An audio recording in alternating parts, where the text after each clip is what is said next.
Stay classy, San Angelo. All right, so welcome to the Military Veteran Podcast, or MVP. Something brand new that we're starting. So my name is Joe Villalobos. Luis Martinez. So me and Luis have known each other for a while now, kind of seen each other in passing. But we decided to get together and put this podcast together so we could talk about real things that veterans deal with, and then resources kind of for veterans. So yeah, it's especially in the area we live in the Concho Valley. And I don't want to limit to where we're living at, but there's a lot of times we get a lot of veterans that come in and say, hey, I don't know where to go for help. Either it's not real good advertising, or hey, it's word of mouth. And veterans advertising is always word of mouth. And it's always a good thing to bring a lot of veterans on the show to talk about what they've done, because we have a lot of veterans in our community who've done some amazing things, and they're just humble and they don't say anything. But when you find out, you're like, man, that's cool. Oh yeah, it was cool. So. And there's a lot of people I know. Kind of over the generations, people always say, well, like, they don't like to talk about this, they don't like to talk about this. But when you get veterans together and you start asking questions, hey, what did you do? People like sharing their story. People like, sharing their experiences, and especially if it can help somebody else out. So, well, and the thing, let's use Vietnam veterans as an example. We have a lot of Vietnam veterans who didn't serve in country; they served stateside or Germany, something like that, and they feel like, hey, I didn't play a role. I'm like, 100% you did. Let them know that we're all cogs in the machine. One goes down, other goes down. But also let them know, as younger veterans, if you didn't have to go through what you did as far as like training, everything like that, many of us would not even be here right now. So it's just a way of bringing everyone together, recognizing individuals in the community, recognizing organizations who don't want recognition because they just want to help. But it's good to say, hey, we have these people behind our back, especially in our community, because, we're a giant family. I think people are slowly realizing that, oh man, Concho Valley, we got each other's backs. So that was something new to me. I didn't realize how many different people kind of had their hands in the pot doing things for veterans.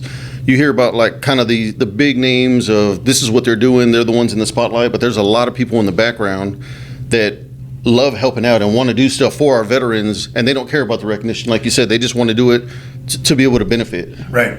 So, we don't want to get recognized for doing what we think is our job, right? Yeah. So it's like, I did my job, that's all I need to do. But it does feel good when you have someone come up, hey Joe, I really appreciate what you did today, because you didn't ask for it, you didn't do it because of that, but they said, hey, it's very good to say, it feels good when you have people come up and say thank you for your service. I know a lot of us feel uncomfortable when we have people come up to us, but they're taking their time to come and say thank you to us, and then we never know what's going on in that person's life, right? So it doesn't matter if it's like Memorial Day, Veterans Day. But me, I don't try to chastise them, try to tell them the difference. It's like, I don't know what's going on in his or her life. They may have a son or daughter, husband, wife that passed away, and this is their way to recognize them. I just say thank you. It's appreciative. But yeah, there's a lot of people in this community, man, that are just bar none, hands down amazing. So getting, not to get too selfish, but getting into us. So we'll talk about kind of us and kind of how we, I guess, our journey. How did we get here? So I know you were in the military longer than me. You joined a little bit before me. We'll give it away the gray. But yeah, I joined in '96. Joined the Air Force. At that time, we joined a little because it was more family friendly, and I had just got married, and my wife at the time was pregnant. Was going to go to the Army because that's what my dad had went, but he's like, no, join the Air Force. It's a lot more training for that. I said, okay. So I joined, only to know that hey, you got this job. Guess what? That job deploys all the time. So I was like, oh, sweet. But I don't regret it. I love it. Heavy equipment operator for 15 years. I did get hurt in 2009. Had to have surgeries.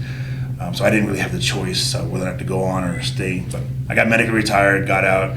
And the journey at the beginning was extremely hard because I had to figure out how to do this by myself. Yeah. And I made a lot of mistakes. Had to go through a lot of anger issues personally. Finally, I was just like, you know what? I gotta figure something out. And that's when I started learning how to do stuff.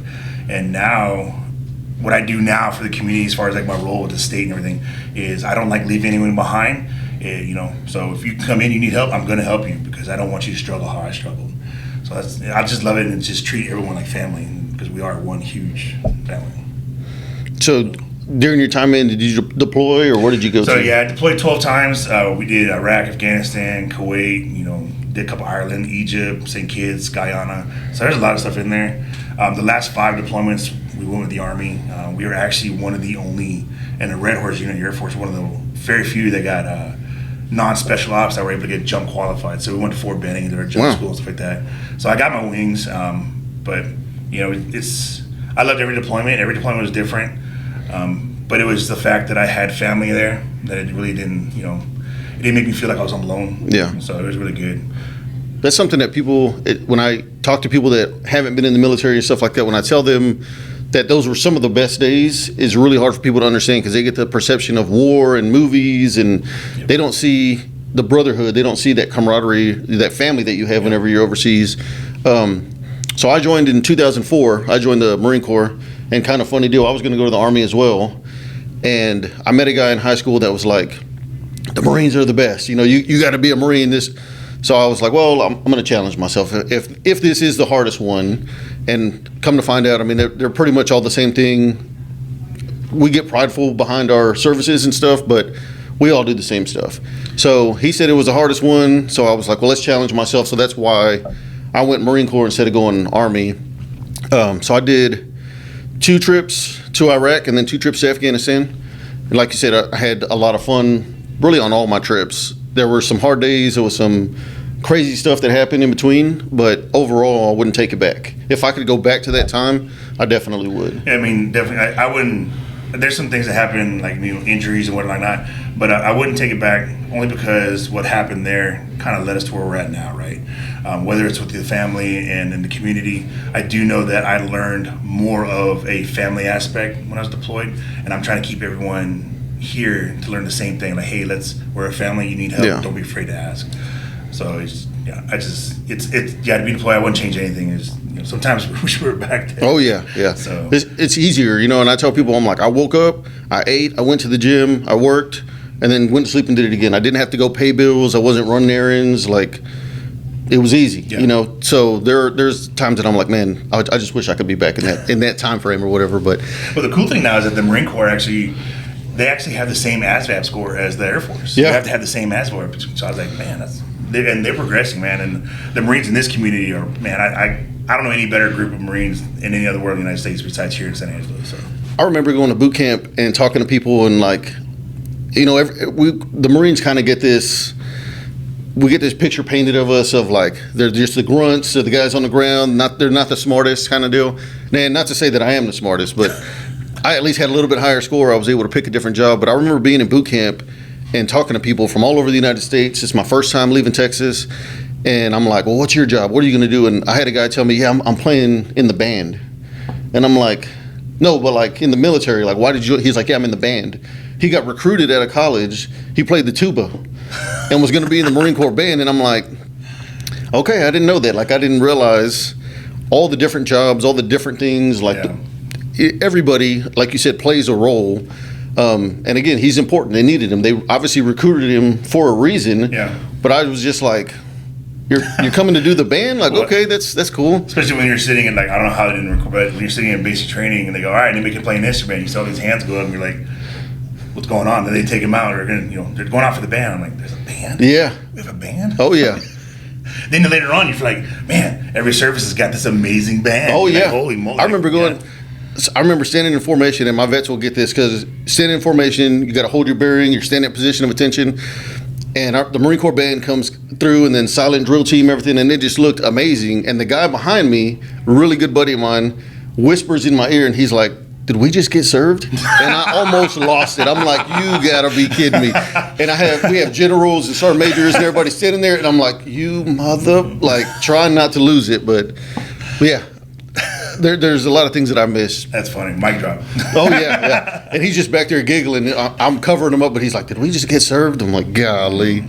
But no, I think this is going to be a really cool deal. We both work at the VA, not necessarily for the VA. We have different roles, but we get to be around vets all day long. So it's a really cool deal. You know a little bit more people than I do, but I like the idea of getting our community together, getting to share their stories. A lot of our, World War II veterans aren't here anymore. Right. We're rolling into that, Korean veteran time frame, Vietnam veteran time frame, where these guys are getting older, and a lot of these stories are being lost. Yes. So this is going to be a really good way to document their stories, their experiences, and then their time frame. especially like Vietnam veterans compared to your Iraq, Afghanistan veterans, was different when they came home. Oh, 100%. I'm glad you brought that up because, we have a PTSD group that we started, and, we have a lot of Vietnam veterans, Gulf War, OIF, OEF, and first responders, and everyone always seems to assume that, hey, you guys were different from our war. And if you think about it, it's almost the same, just the colors are different, right? Yeah. You got jungle, you got, cities, but we don't know who the combatants are. We don't know what this. So there's a bunch of stuff. Yes, there is a huge difference that when we get off the plane, especially when we get off from Baltimore and whatnot. Yeah, we do have a bunch of people there welcome us home. But what a lot of Vietnam veterans don't understand is 10 times out of 10, that's you guys welcoming us home. Yeah. And they don't realize it, but you guys refuse to let us come home to that. Mm-hmm. So, if it wasn't for y'all, we wouldn't even get that now. Oh, yeah. So. I remember coming back, my last trip from Afghanistan, we came back, we flew into Maine, and it was just like a hero's welcome. They had aisles of people, and a bunch of them were older vets, Vietnam vets, Korean War vets. And they were all there, and everybody was there to welcome us because, like you said, they didn't want us to experience what they had experienced when they came back. But those are the things that we need to remember those things, because if you don't remember where you came from, like history, we're bound to repeat ourselves. So talking to these older veterans and getting these stories of this is what you dealt with, but more importantly, how did you cope with those things? How did you get through those things? And, I always say the best person to take care of a vet is another vet. I'm not saying there's people out there who can't. I'm just, it's easily relatable. Other veterans open up and start swapping war stories or whatnot. But yeah, I agree 100%. It's just, getting those people to come in so we don't lose their stories. And as veterans, what we'll tell you when we join, yeah, we have a higher service as far as protecting the country and stuff like that. But when we get out, we don't have that role anymore. So we have to take care of our community. Yeah. And letting veterans know that we have women veterans come into VA all the time. I don't never consider myself a veteran. I'm like, why? You did 100%. Mm-hmm. When we actually let them know that, hey, we have your back and this is what you did. It's a feeling of pride for us when they leave, knowing that they have a sense of pride now. So that's what I love about the people in our community. Just getting them to come in and realize their impact they have and the impact they have on us, and then getting their stories out there, because if we don't, like you said, we're doomed to lose those stories forever. Yeah. Oh, yeah. So I think this is going to be a great way, like I said, to kind of encapsulate all these stories and things. And I think even better, like you talked about, this was kind of your plan to want to sit down and talk. My idea was I want to get some stories. It'd be kind of cool. And your idea was kind of to push this even further. Let's get these resources out to people. We're not lawyers. We're not trying to give anybody any kind of legal advice or medical advice. Especially from us. But if we can at least put people in the right direction for some of these resources, especially for our local guys, that's what we want to do. We want to try to help out as many people as possible. And even just people listening, hearing these stories, there's going to be a lot of people that y'all are going to be able to relate to, in whether it's a PTSD issue, whether it's a, transition in civilian life, all those different things that we deal with that's kind of specific to veterans. It's going to be really cool for people to hear these stories, to be able to relate to them, and hopefully take something from it. And it's, not to forget the military families as well, too, because they sacrifice so much, too. If you were with, your husband and wife in the service, you sacrifice there, and then when you get out, it's even more of a sacrifice because you got to deal with whatever happened.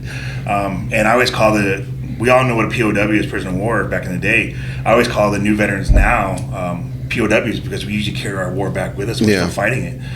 It's to have that background, say, hey, have all the veterans have family members here, but to highlight some of the community members here and to say, hey, they really have your back, but they don't advertise it, because they don't want the glory. And it's let us say, hey, we appreciate you for everything you do. Even though you don't ask for it, we're gonna say, hey, they do this, go see help. Oh yeah, and I found a new respect for the families. I had a wife when I was in the military the entire time. She did an amazing job, took care of me, took care of things at home. The one thing that I didn't ever really pay attention to was all my Marines or all my, any service, all those guys that had kids. The way you talked about, your wife being pregnant at the time, going into the military. When I leave my daughter for a weekend now, it's rough. And I don't think about those things, or I didn't think about those things back then, deploying, anywhere from 6 months to some of these services a year, 18 months, 2 years, and being gone for that time. Yes, you're doing something amazing. You're doing something better than yourself. You're serving, but the kids don't know that. The kids just know mom isn't here, dad's not here, and they're having to deal with it. So looking at it from the outside now, I have, like I said, a whole newfound respect for it, and I want to try to help people as much as possible because of the stuff they've had to go through. 100%. I mean, we've all probably had instances where we're deployed, and back in the day, we had the morale tents for phone calls. You get 10, 15 minutes, and it hung up. And then later on in our careers, we had sat phones. Mm-hmm. But the sat phones, you were outside talking outside, maybe your talk, cash, whatever like that. But every once in a while, you get mortared. Mm-hmm. Like, what do you do? Like, your kids say, hey, what's that? What's that? Oh, it's someone dropped something. Or like Yeah. You're trying to keep them calm while you're trying to take care of your stuff, too. So, yeah, there's a lot of stuff, and I really appreciate all the families because, again, if it wasn't for the families, a lot of us wouldn't be here right now. Oh, yeah. So, I remember being in Iraq, and we had our area, and I don't know why it was called this, but it was called Segovia. And it was an area where we had computers, and at the time, you'd get on your messenger, and you could message people back and forth. And as soon as we started getting mortared, they'd shut everything down. No information going out. They didn't want anything leaked. And I get it, but you're in the middle of a conversation with family, it gets cut off, and it could be an hour, a day, a week. Yeah. It just depends on how bad things had gotten. And now looking at it, I'm like, dang, like I can't imagine being the family member that just got cut off from communication, and now you don't know nothing. A day, a week, a month, like. yeah, because there's the calm blackouts when something happens. 'Cause we had that when I was in Talafar. You had a calm blackout. Internet, everything stopped working. Phones, you couldn't do nothing except for the secure lines, and that's because they didn't want information to get out before the family got notified. So yeah, it does. You got 2 weeks later, you're like, hey, someone calls, hey, I'm all right, everything's cool. Mm-hmm. Like, what happened? I can't really get into that right now, but I'll talk about when I get home. Yeah. So. And I would try to stress that to my wife, like, hey, no news is good news. Unless you hear something bad, just let it be. Right. But again, it's easier said than done. That person just having to continue living their life and just wondering what's going on, what's happening, and not knowing anything. Yep. So what would you think, or not what do you think, what would you say is a good piece of advice for somebody who's just about to get out of the military? You're just getting ready to get out of the military. Doesn't matter where you're going to go. Just keep in mind that it's okay to say, hey, I need help.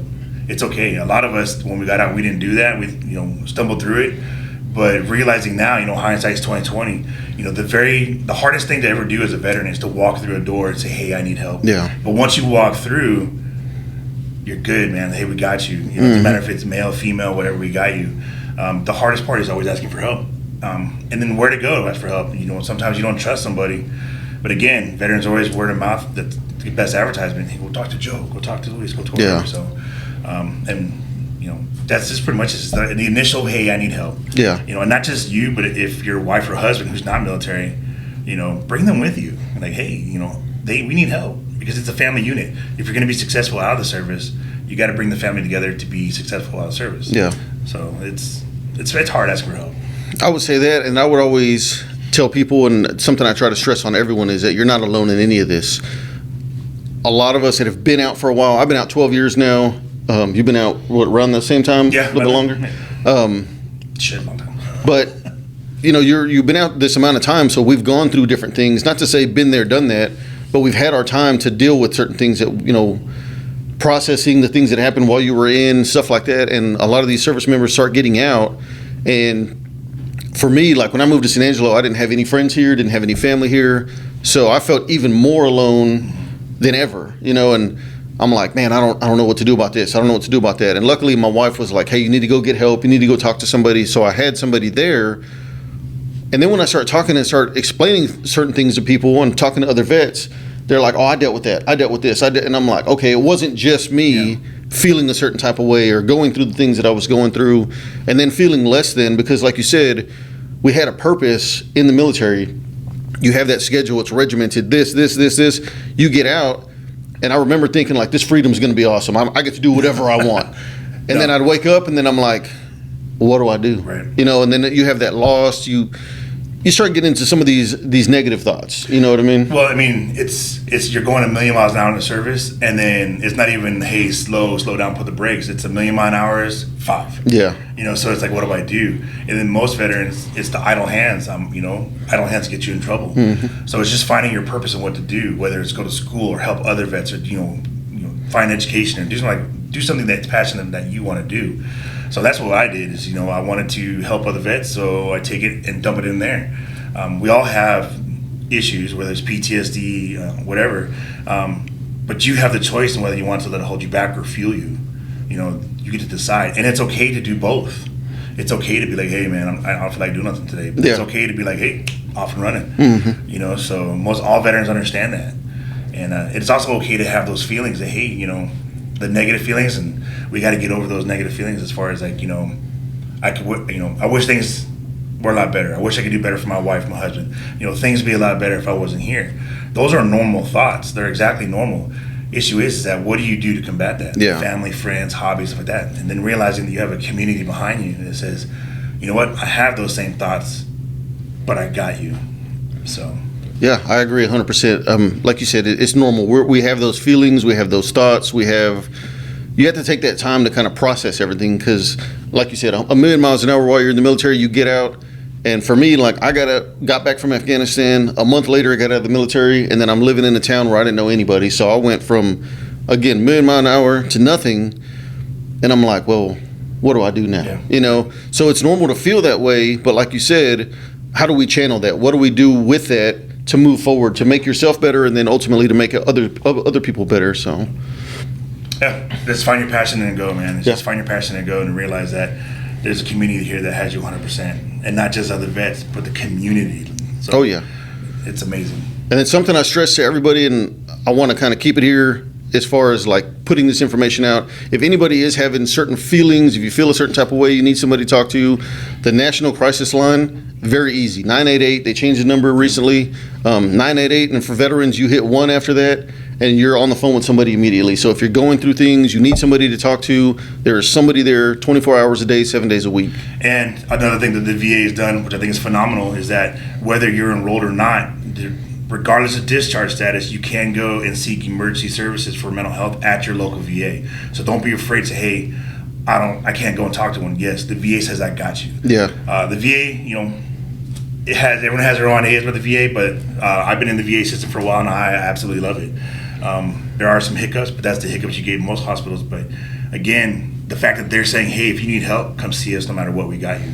So they're a great resource. See, and so my personal experience, when I got out of the military and I actually started going to the VA and stuff, I didn't learn until recently, like the VA was broken up into these different branches. I just assumed, I heard VA and I was like, it's one entity. So my initial experience with the VA was on the benefit side, and it had nothing to do with what the benefits were doing for or against me. It was the individual that I was dealing with. And unfortunately, I mean, it's like everything. You got bad apples everywhere. There's a lot of people that do want to help, and then there's some people, maybe their intentions were good, they just aren't going about it the right way. And that's kind of what I fell into. The individual that I was dealing with could have done better, could have gave me more information. So I had that like bitter taste of like, oh, I don't want to go to the VA. All right. And a lot of us get that. And I fed into, you know, the stereotypes of VA doesn't do this, VA doesn't do that. And then when I started coming to the VA and started talking to people, and then when I talked to you, and I'm like, I didn't realize you worked for the VA, because like I said, I'd seen you in passing in other places. And then now working here, I see the hard work that everybody is doing and the initiative that everybody's putting in to be better. And I'm like, oh, this is way different than my initial experience, for one, and then what my thought was, because now, you know, you have your health side, your benefit side, the cemetery side, and you have all these different people in different sections doing phenomenal. And like you said, I believe in the VA. I tell everybody, you need to go. Are you going to have the best experience every time? Maybe not. But there's a lot of people there that are not going to give up on you. Right. And sometimes when you do your benefits, it's, you know, you get those ones that will go all out for you. You get some that are just, hey, this is my 9 to 5, right? Yeah. And it's hard to find who you're going to get. But when you find that one person who's like, hey, I got you 100%, let's go, then it's a world of difference. And then you realize the VA is the same way. When you find that one doctor who's all like, you know, oh, I'm on here to check a box, which happens in any organization. Yeah. Then you get the one doc who's like, no, I'm going to do this. And you're like, wow, like, where'd you go? Like, don't ever quit. Oh, yeah. And that's the other part of, you know, we talk about don't quit, don't give up. It's like that with everything. On the benefit side as well, you veterans are going to know this more than anybody else. You're going to get told no. You're going to get denied on something. Don't give up. I've been denied on plenty of things. And it's whether it's a wording issue, whether it's documents issue, just don't give up on it. Yep. Find somebody, keep going, keep putting it in. There's benefits out there for you because you deserve them. Don't sit there. And my initial thought was like, well, there's people worse than me. I don't need this, or I don't deserve this, because, you know, I have friends and guys that I served with came back as amputees, you know, Purple Heart recipients, guys that were actually physically injured. Right. And so I come back and I'm like, man, I don't deserve, they need this stuff, they need that. But there's a lot of us that are dealing with things maybe that aren't visible, whether it's a mental health issue, whether it might be minor to an amputation or something, but it's still an issue that you're having to deal with and have to live with. So, and don't ever judge, you know, your symptom by another. Like, you can have back pain, and like, man, I don't want to claim back pain, but the other person has back pain. You know, we all handle pain differently. We all handle trauma differently. So don't try to judge. You know, mine's not worse than his or hers. Thing is that you joined. This is your benefit. The money is allocated for you. You're just not tapping into your money. Yeah. Right. So go into this, and if you get to a certain age where, you know, like mine, 47 and stuff like that, at this point, we're not doing the claim for you, and not to be rude, we're doing this for your family. Yeah. Because we want to make sure that, because most veterans come in, we know they're like us. If it was just me, I don't care, man. I'll do whatever. But if I have wife, kids with that, like, I want to do everything I can to make sure that they're set when I'm gone. If I can have my kids have no college debt, why am I not going to work for that? So it's just something you want to do, you know, fight dirty, right? When we do claims and whatnot, I'll say, hey, we're not doing this for you, doing it for your family now. You know, so we want to take care of them. I remember having, she was a daughter, but she was around my age, and she comes in with her dad, and she's checking him in for an appointment, doing these things. And I remember thinking, because I have a daughter, and I'm like, man, that's awesome. I hope, you know, that I raised my daughter well enough that when that day comes, if I need help getting to an appointment, that she's going to, you know, take me and stuff like that. So that's where my mind went. And I was telling her, I was like, man, that's so awesome that you're doing this. And then she had this kind of breakdown moment, and she was like, take care of yourself. She's like, get everything in order. She's like, because my dad didn't, and that's why I'm here. And it was still a very nice thing that she was doing, but at the same time, it made me a little bit sad, because I'm like, now she's having to deal with what he could have done before. And again, whether it was lack of information, whether it was lack of motivation, whatever, now your family's having to pick up those pieces and work for you. Just do it now. As soon as you get out, as soon as you get an opportunity, do it so that somebody else isn't having to do your work for what you deserve. Well, especially younger veterans, you know, we tend to not look at that.